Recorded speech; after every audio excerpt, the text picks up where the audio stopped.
On commence aujourd'hui une nouvelle série que j'ai intitulée Dieu et moi. C'est basé sur l'épître de Paul aux Éphésiens. Alors cette épître, on va l'étudier sur toute notre année scolaire et on va commencer avec le premier chapitre. On va commencer par le début, c'est bien. Voilà. Alors, on ne va pas voir tous les chapitres, mais la majorité. Et avec ce mois de septembre, on va voir une grande partie du chapitre premier. Alors je l'appelais Dieu et moi. Alors tout de suite, pourquoi? Parce que Dieu et moi, parce que dans ce chapitre premier, on trouve souvent en lui, ta, ta, ta, ta, et, et nous, etc. Et c'est pour faire suite un petit peu à ce qu'on a vécu au mois d'août et cette série où on a dit que Dieu t'aime. Et j'avais l'impression que euh, l'apôtre Paul, quand il écrit comme ça, en lui et puis nous, il nous raconte une histoire d'amour entre deux personnages, un petit peu. J'ai imaginé un peu comme ça, entre deux personnages. En lui, c'est Dieu. Et nous, ben, ce sont ceux qui essayent de suivre ce Dieu-là. Donc, ceux qui se disent être chrétiens. Voilà. Et on va voir un peu voilà, tout ce qu'on peut faire pour être de fidèles chrétiens au travers de cette épître-là. Et alors, pour ce mois de septembre, on va parler de but, d'objectifs que Dieu donne à ceux qui cherchent à lui plaire.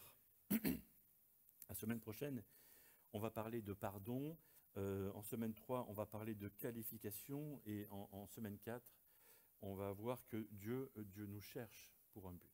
Mais cette semaine, on parle de Dieu qui nous choisit voilà, pour un but. Alors, Éphésiens chapitre 1er, versets 4, 5 et 6 que je lis maintenant. En lui, bien avant de poser les fondations du monde, il nous avait choisis pour que nous soyons saints et sans reproche devant lui. Puisqu'il nous a aimés, il nous a destinés d'avance à être ses enfants qu'il voulait adopter par Jésus-Christ.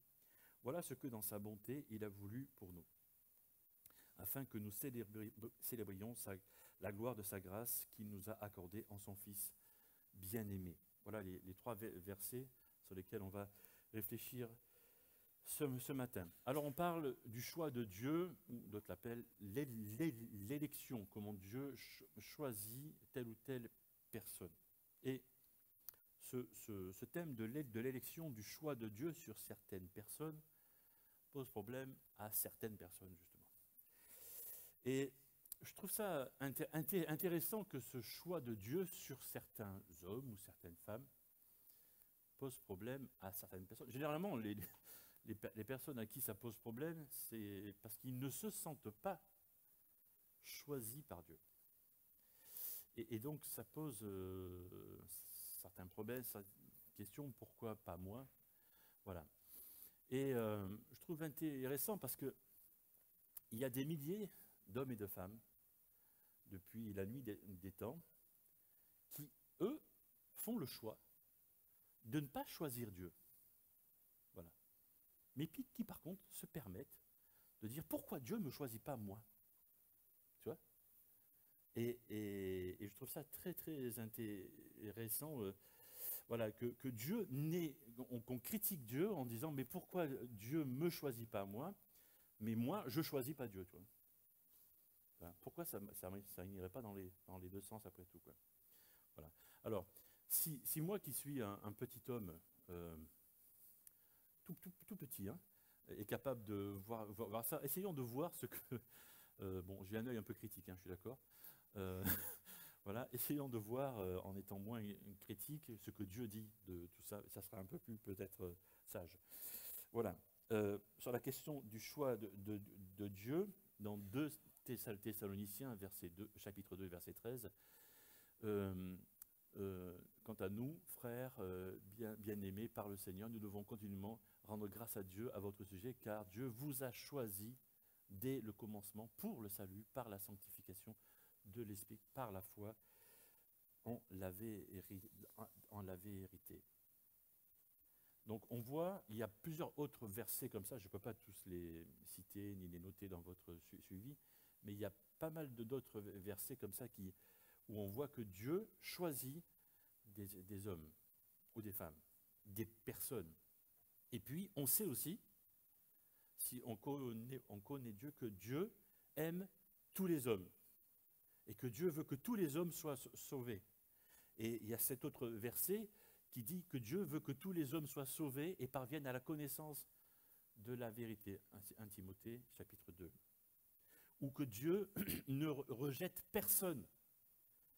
Jean, chapitre 6, tout ce que le Père me donne viendra à moi, et je ne jetterai point dehors celui qui vient à moi.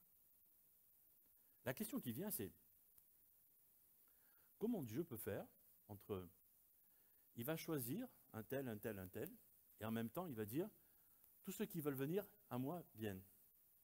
C'est quoi cette affaire? C'est quoi ces deux choses qui semblent différentes? Alors, parce que nous, on est comme ça. Nous, on va se permettre, si on a... voilà, on est dans un village, par exemple, voilà, on va dire, ben, lui, je le choisis parce que je l'aime bien, et lui, je le choisis pas parce que je l'aime pas bien. En fait. Voilà. Nous, on est, c'est pas vrai, on est comme ça. Voilà. Mais on ne peut pas dire, ben, tous les autres, hein, venez à moi, vous pouvez être mes amis. On ne fait pas ça. Heureusement, Dieu n'est pas nous, en fait. Vous voyez? Et c'est cette grande différence qu'il y a entre Dieu et nous, heureusement. Et ces deux choses cohabitent en Dieu. C'est-à-dire qu'il est capable de choisir un tel, une telle, un tel, une telle, etc. Et de dire à tous les autres, venez à moi, il y a de la place pour vous aussi. Ça existe en Dieu. Ça existe dans la Bible. Ces deux choses sont la vérité. Et si nos petites têtes n'arrivent pas à concilier ces deux choses-là, un bon conseil, puisque c'est dans la Bible, puisque c'est vrai, acceptez-le comme une vérité, parce que c'est Dieu qui est comme ça. Parce que son amour est assez grand pour ça. Voilà.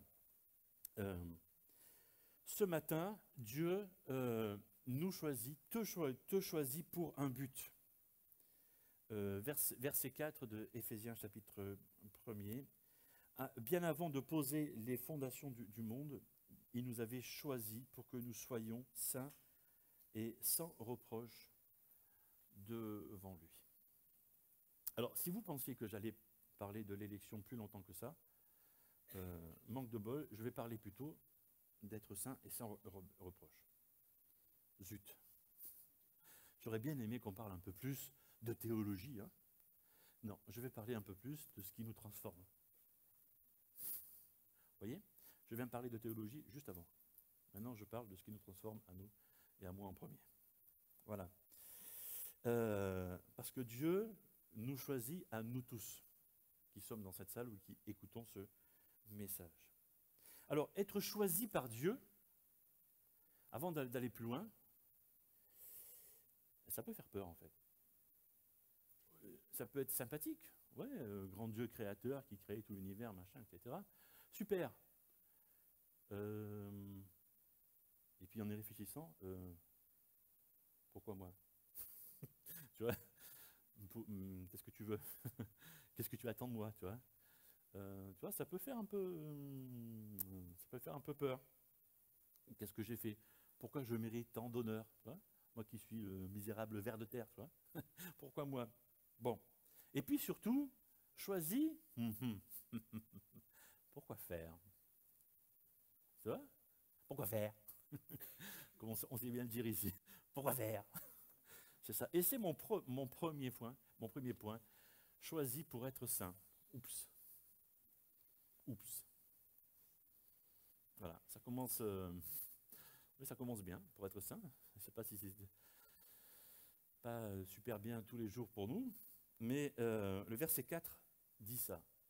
Il nous avait choisis pour que nous soyons saints. L'explication vient tout de suite après, sans reproche, devant lui. Saint et sans reproche devant lui. Alors, quand on entend ça, on se tourne vers Dieu. Seigneur, il n'y a pas moyen que tu choisisses le voisin plutôt que moi? Parce que saint et sans reproche devant toi, c'est pas moi, quoi. Hein, je viens de parler pour moi, hein, parlez pour vous-même. Hein. Voilà. Parce que c'est là que ça commence en fait le travail. Le travail commence là. Le travail sur nous-mêmes, hein, sur notre être intérieur. Pas sur les apparences, bien sûr, on a bien compris. Alors, soit en te choisissant, en me choisissant, en nous choisissant, Dieu est trop ambitieux, soit il est fou, soit il a vraiment un but. Je pense pour la dernière option. Il a vraiment un but. Parce que Dieu n'est jamais trop ambitieux et il est loin d'être fou. Nous sommes fous, pas lui. Alors, il faut définir ce que la Bible appelle saint et sans reproche devant Dieu. Alors, d'autres pasteurs, et j'en parle ici, appellent ça la sanctification. C'est devenir saint un peu plus chaque jour, chaque semaine, ou chaque mois, ou chaque année, selon les cas. Voilà, parce qu'on avance chacun à notre rythme. Et c'est un combat de chaque jour. Voilà, et quelquefois, on arrive à franchir une étape et d'autres fois non. C'est l'apôtre Paul qui parle de ce combat-là, de cette sainteté de Dieu qui rentre en nous, qui nous tire vers le haut, mais notre ancien état, notre vieille nature, comme l'apôtre Paul l'appelle, ce qu'on était avant de connaître Jésus, qui nous tire vers le bas. Et c'est ce combat-là qui est la sanctification. Et qui finalement, au fur et à mesure de victoires et d'échecs, on monte un peu, quoi, un peu chaque semaine, ou chaque mois, ou chaque jour, je ne sais pas, selon les cas. Voilà. Mais c'est ça, devenir saint, la sanctification. Comme un travail de chaque jour. Comme j'utilise le mot travail dans le sens difficile, dans le sens est-ce qu'on a choisi vraiment? Voilà, tu vois, dans ce sens-là, dans le sens bon, des fois tu as envie d'aller au travail, mais d'autres jours non, tu vois, dans ce sens-là aussi. Voilà. Mais il faut y aller. Il faut y aller parce que tu as été choisi par Dieu. Oui, quelquefois c'est comme ça aussi. Des fois tu vas dans la joie, mais des fois tu vas dans la peine aussi. Et c'est ça. Et c'est dans ce sens-là que j'utilise le mot travail aussi. Voilà. C'est ça, devenir saint, la sanctification. Et saint et sans reproche devant lui, ça ne veut surtout pas dire qu'on peut faire ce qu'on veut, dire ce qu'on veut, penser ce qu'on veut, quand on a été choisi par Dieu. Et je passe à mon deuxième point, c'est le verset 5. Il nous a aimés, il nous a destinés d'avance à être ses enfants qu'il voulait adopter par Jésus-Christ. Mon deuxième point, c'est choisi pour être enfant, enfant de Dieu. Je ne l'ai pas noté sur mes feuilles, mais c'est bien. C'est bien d'être des enfants. Quand on a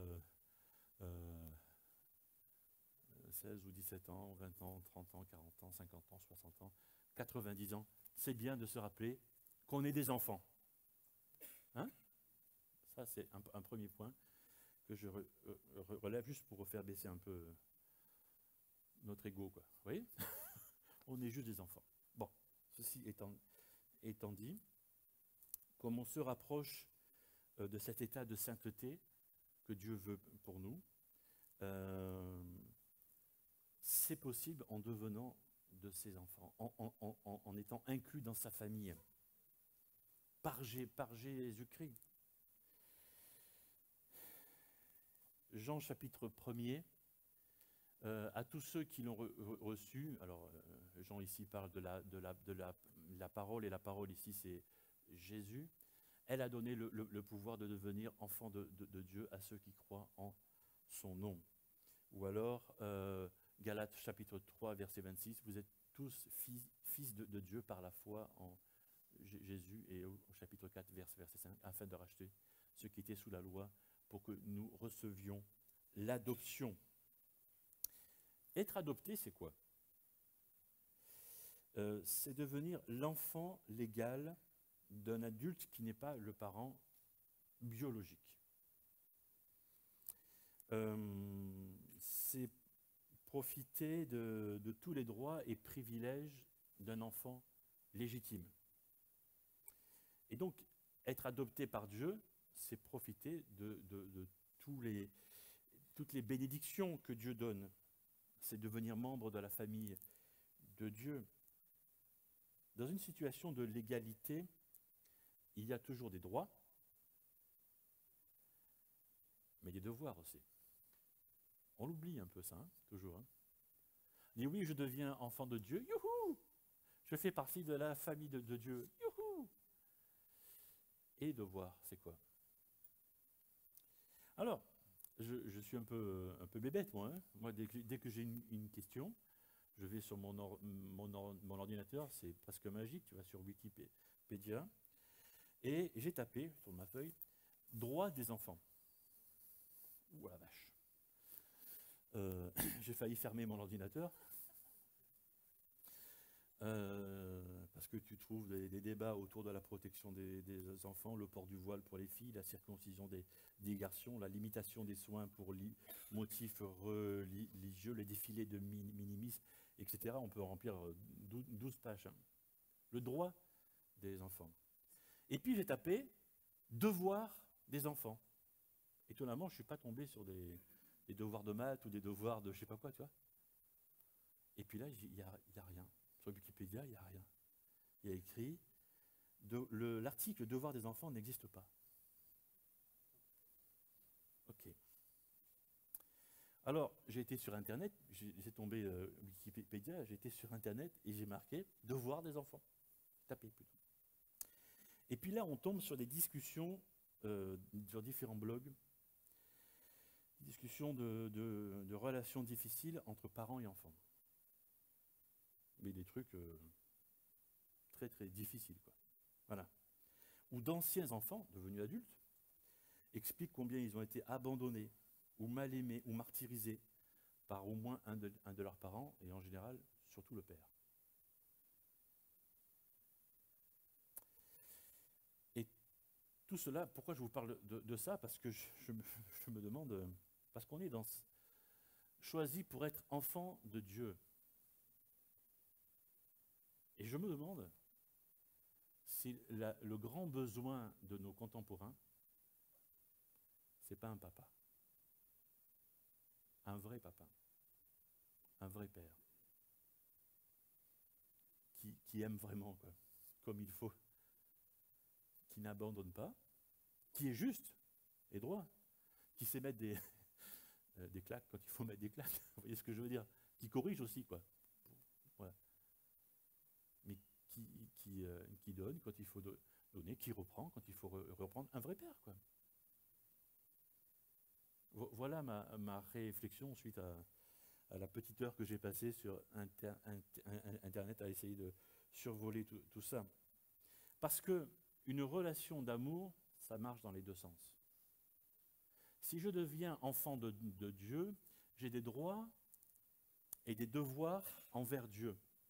Mais Dieu a des devoirs et des droits, dans l'autre sens, hein, envers moi. Ça paraît logique. C'est pas logique pour tout le monde. Hein. Eh oui, voilà. Non, sinon, si je n'accepte pas les devoirs que Dieu me demande, je deviens un enfant pourri gâté, hein, comme on en connaît sûrement. Voilà, un enfant pourri gâté spirituel. Peut-être, je ne sais pas. Est-ce que ça existe? Je l'invente ce matin. Mais je pense que ça existe des chrétiens qui ne font que réclamer à Dieu. Dieu, donne-moi, donne-moi, donne-moi, donne-moi, donne-moi. Et c'est quand que tu donnes à Dieu, toi? Parce que Dieu attend des choses de toi. Vous voyez ce dont je veux parler? Quel devoir pour un enfant de Dieu? Qu'est-ce que Dieu attend? Et c'est mon troisième verset de ce matin. Choisi pour adorer. Vous voyez, on s'attendait à je ne sais pas quoi, tu vois, à de l'argent. Je ne sais pas. On s'attendait à donner du temps. Hein, ça coûte plus cher de donner du temps que de donner de l'argent. On s'attendait à je ne sais pas quoi. Non, choisi pour adorer. Ah bon? Afin que nous célébrions la gloire de sa grâce qui nous a accordée en son Fils bien-aimé. J'aurais pu faire une autre prédication uniquement basé sur Christ là-dedans, parce que Christ revient dans chaque verset. Mais c'est une autre affaire, peut-être un autre jour. Voilà. Mais voilà, l'adoration, adorer Dieu. Dieu est un être qui ne supporte pas le contact du péché. Ça lui est insupportable. Alors, mais pourtant, il crée des hommes qui se prélassent dans le péché, dans les fautes, dans les erreurs. Okay, mais Dieu continue d'aimer ces hommes. Il en choisit quelques-uns, il dit aux autres, venez à moi. Mais il ne supporte pas les actes, les pensées, les paroles mauvaises de ces créatures. Et pourtant, Dieu n'arrête pas de chercher le contact avec tous ces hommes, toutes ces femmes. Mais il leur dit, venez à moi. Je choisis toi, peut-être pour faire ça et ça. Les autres, venez à moi. Okay, mais seulement pour venir à moi, passez par le sacrifice de Jésus. Croyez que le sacrifice de Jésus vous rend pur. Voilà le chemin. Il faut croire en Christ. Ok. Il va plus loin. Il dit, passez par le sacrifice et devenez comme Christ, devenez comme mon enfant, comme mon fils, comme ma fille. Je vous adopte. Génial. Je vous donne toutes les prérogatives, tous les droits d'un de mes enfants, d'un de mes fils, d'une de mes filles. Et ce que je vous demande, c'est de m'adorer. C'est génial. C'est génial. Nous sommes choisis pour adorer Dieu. Voilà pourquoi la louange le dimanche matin a tant d'importance dans nos célébrations. C'est vrai. Alors quand on est en groupe, voilà. Parce que, évidemment, quand on est en groupe, la louange prend une dimension de puissance. Parce qu'on est, voilà, quand tu es tout seul et que tu adores le Seigneur, c'est une chose. Quand tu es deux, c'est autre chose. Mais quand tu es 50, ça devient autre chose, quoi. Voilà, bien sûr. Et c'est bien. Comment tu adores Dieu tout seul? Chacun a sa façon de le faire. Bon, si tu es musicien, tu vas prendre ton piano, ta guitare, tu peux le faire avec des instruments, mais tu peux le faire autrement. Je l'ai souvent dit, il y en a qui font ça quand ils vont à la pêche ou aux champignons, ou je sais pas où. Voilà. Ou en bricolant. Voilà. Celui-ci, l'autre semaine, il a passé sa tondeuse. Voilà. Donc c'est un truc. Il a passé une semaine à passer la tondeuse dans. Voilà. Bon, au bout d'un moment, au bout d'une heure, tu sais comment faire, tu as l'esprit un peu vide, quoi. Hein. Non, pas vide. Rempli de la louange du Seigneur. Génial. D'autres feront ça en bricolant, ou en cousant, ou en faisant à manger, je ne sais pas quoi. Peu importe. Peu importe. Comment tu loues le Seigneur. Parce que c'est ça ce que Dieu attend. D'être loué. D'être adoré. Avoir cet esprit d'adoration. Comment, voilà, es-tu dans le but fixé par Dieu pour toi d'adorer Dieu?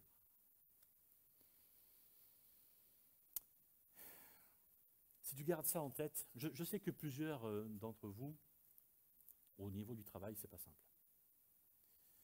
Parce que ça arrive, hein, voilà, on a peut-être des collègues ou des chefs qui nous en font baver, voilà. Ça arrive, hein, voilà.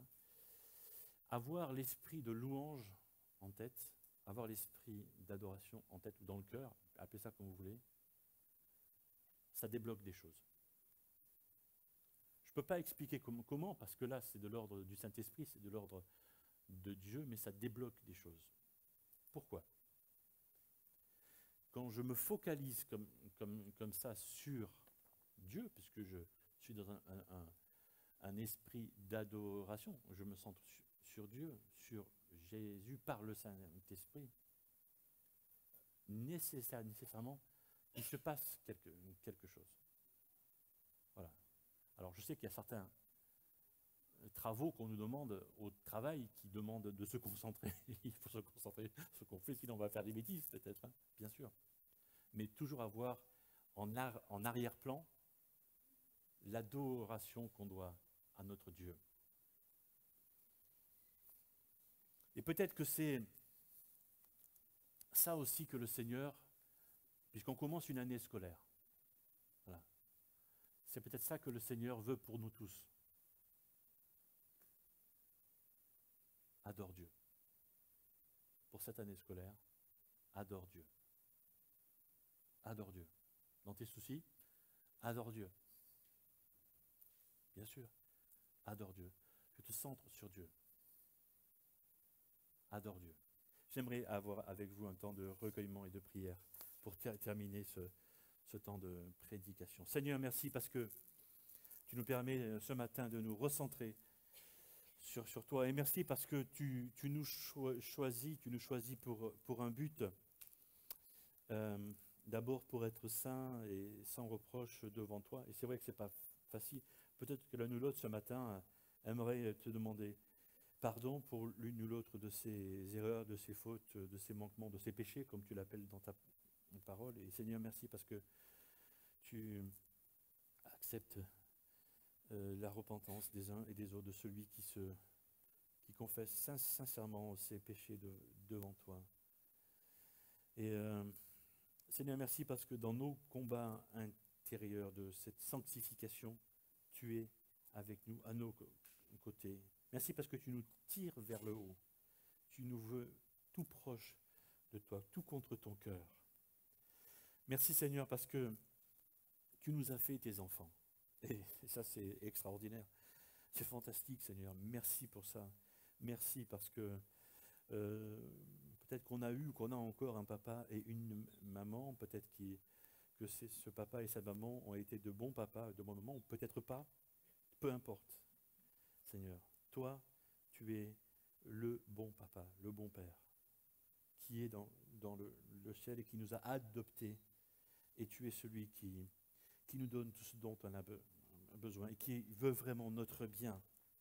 Merci Seigneur. Et nous voulons répondre à ce choix, à ton appel en t'adorant, en te disant combien tu es grand, combien tu es bon envers nous, en essayant, Seigneur, chaque jour d'être fidèle à ce que tu nous demandes. Seigneur, vraiment que pour toute cette année scolaire, Seigneur, l'adoration soit au cœur de notre vie, au cœur de nos familles, au cœur de notre Église, et que vraiment tu puisses être au centre de tout. À toi tout l'honneur, toute la gloire, ô Jésus. Amen.